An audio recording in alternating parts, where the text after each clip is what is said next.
Let's talk about why your knees hurt worse in the morning, and then I'm going to give you a 2-minute fix. Plus, I'm going to show you what to do to get rid of the root cause. The pain that you feel in your knees when you wake up in the morning actually didn't start in the morning. It started right in the middle of the night, roughly between 2 a.m. and 3 a.m. What happens for most people that have osteoarthritis or rheumatoid arthritis in the knee or anywhere in the body, you have this pro-inflammatory marker. I'm not going to get into the details of it, but it's called IL-6 that is 10 times higher than it should be in the middle of the night. On top of that, normally there should be synovial fluid, which is this lubrication in your knee that should be keeping things separated and smooth. But when we're not moving, especially if you have arthritis of any type, that very thin synovial fluid turns into something like cold liquid honey, a very thick fluid that ends up causing your knees to be very stiff and painful when you get out of bed for at least 30 to 60 minutes. And then on top of that layer, there's a hormone called cortisol. Your body makes it, and it runs on a circadian rhythm. The highest point of cortisol is at 8 a.m., and the lowest point of cortisol is at 2 a.m., right when you start having this inflammatory molecule spike by a factor of 10 times. So it's this perfect storm of inflammation that actually keeps you from getting into a really wonderful deep sleep through the night.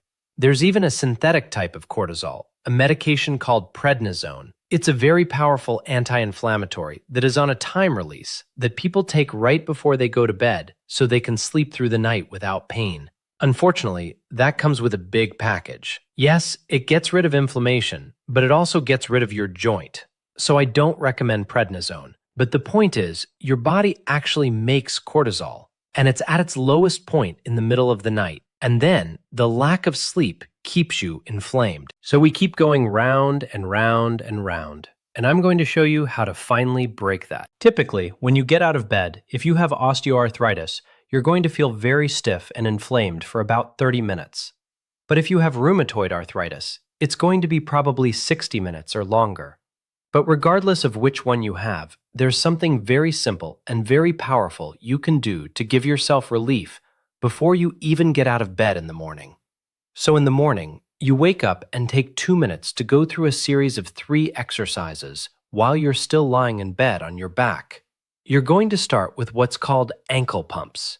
You're basically going to take your feet back and forth for about 30 seconds. By pumping the ankles, you're pumping the calf muscle. You're getting circulation into the ankles as well as up into the knee. After that, you graduate to heel slides, where you're going to take your heels and bend your knees, sliding your heels up and down the sheets gently 10 times. Then after that, you do what's called the quad set, 6 reps of this.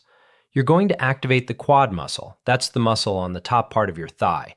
You're going to squeeze that muscle very, very tight for 5 seconds. Then relax for a few seconds and contract that muscle again for 5 seconds. And you're going to do that 6 times. There's a very specific reason why this is going to work and give you a lot of relief, especially this last one when you activate the quadricep. What's going to happen is you're going to get out of bed and notice that you don't have that stiffness. It's going to take several days for it to really kick in, but then you go in your shower, apply very warm to hot water on your knees as the finishing touch. I wanted to give you something to provide really good relief before you even get out of your bed. There are a couple of really interesting things about knee arthritis that you need to know about, especially if you have an autoimmune disease of the knee called rheumatoid arthritis. They found certain microbes in the knee that should not be there, microbes that are actually from your mouth. Now the question is, how did they get from your mouth into the knee? Well, usually it's from a deeper infection or some type of periodontal disease, or even an infection deep underneath the gum that you can't see, which a lot of times comes from a root canal. I want to bring this into your awareness because this is one of the hidden areas of infection that a lot of people don't even realize. If you've had a root canal and you have arthritis, you should go to a biological dentist to have them evaluate that, because they can do a panoramic X-ray and look deep underneath your gum. I've sent people to these dentists who specialize in this, and they came back showing me X-rays where part of the bone underneath their tooth was completely gone from a deep infection they had no idea about. And of course, that infection is leaking bacteria from your mouth into the bloodstream, and it's ending up in the arteries and your joints. What was really interesting is that as soon as they cleaned that out, the stiffness some people had in their back just kind of cleared up, walking right out of the dentist's office. So the next question is, how do we lower this pro-inflammatory molecule? Because if it's up by 10 times in the middle of the night, is there any way to bring it down? There are a couple of things I would recommend. One is turmeric. The active phytonutrient in turmeric is curcumin, and it has a huge capacity to lower and knock down this inflammatory molecule. You would want to get the kind that has black pepper. And what I would do if I were you is take some turmeric right before bed.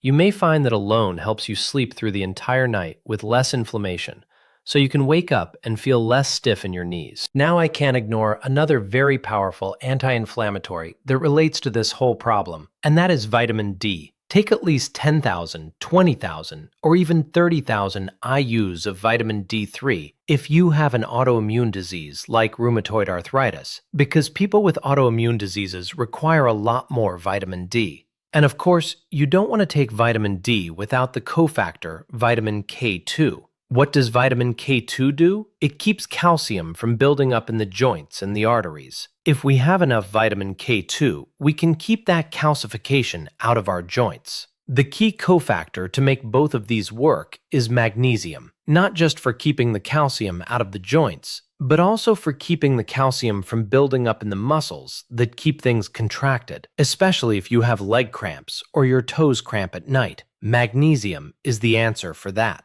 Now, if we go back even earlier, it's usually some type of blood sugar problem. Years of consuming a lot of the wrong foods, especially refined carbohydrates.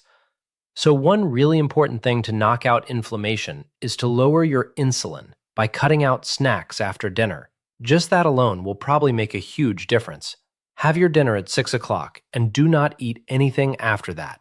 You can drink some water, but just put a big sign on your refrigerator that the kitchen is closed. If your environment is off, everything else struggles. It's like a fish tank. Pollute the water, and the fish gets sick. You could feed them the best food. You can treat every single symptom, but if the water stays toxic, nothing recovers. The body runs on signals like insulin, cortisol, inflammation, sleep quality, and gut function. Every one of them affects how you feel, but there is always one signal that is more broken than the rest, and until you fix that one, everything else stays stuck. This is also interesting. Every time you walk, your entire body weight is on one knee, and then your entire weight shifts to the other knee with each step. When you squat down on your knees, you're literally adding 4 times your body weight in pressure on your knees. That's a lot of pressure, especially if you are overweight. For every pound that you lose, you will eliminate from this equation 5,000 pounds of extra pressure for every mile that you walk on your knees. So just by losing weight, you can actually reduce knee pain, stiffness, and inflammation as well. Out of all the research done on the knee regarding therapeutic benefit, strengthening your quadriceps and your hamstrings is the single most therapeutic thing you can do for your knees. If you're sitting behind your desk at the computer, every hour, do a sit-to-stand exercise, going from a seated position to standing as many times as you can until you can't do it anymore. Sometimes people can only do it 2 or 3 times, or even just once. But if you can work up to doing it 10 to 20 times every hour, that would be super therapeutic to help strengthen your quads and hamstrings. Another thing to do is a wall sit, holding a squat position against a wall for a period of time until your legs are burning. Very, very therapeutic for your knees. Something else I found particularly interesting is walking backwards. People who have knee pain get great benefits from walking backwards because you're reversing the whole dynamics of how the muscle works, and there's a lot of research behind this. You are activating not just the opposite muscles in the knee for stabilization, but you're also activating your brain because it has to predict where you're going. So when walking backwards, make sure you can see where you're going. Do this in your backyard on the grass rather than out in public. But walking backwards is super therapeutic to strengthen the knees, especially when you combine it with working on your quads. If you have more wear and tear on the cartilage, don't forget to take collagen powder. This is the raw material that helps build the cartilage between your joints, and it can also activate stem cells that can help rebuild cartilage.